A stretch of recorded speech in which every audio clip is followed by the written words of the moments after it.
সপ্তাহের ছুটির দিনটা আমার জন্য খুবই বিশেষ।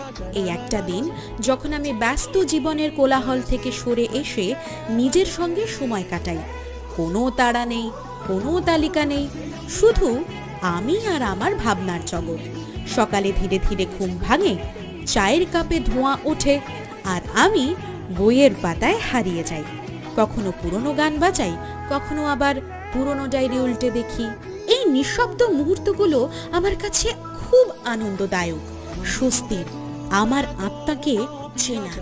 আমাদের জীবন এতটাই ব্যস্ত হয়ে পড়ে যে আমরা প্রায়ই নিজেকেই ভুলে যাই। তাই এই একদিন আমি নিজেকে মনে করিয়ে দিই, আমি শুধু কাজের জন্য নই, দায়িত্বের জন্যও নই, আমিও। কারণ আমরা সবাই জানি, নিজেকে ভালোবাসতে জানলেই অন্যদেরও ভালোবাসা যায়।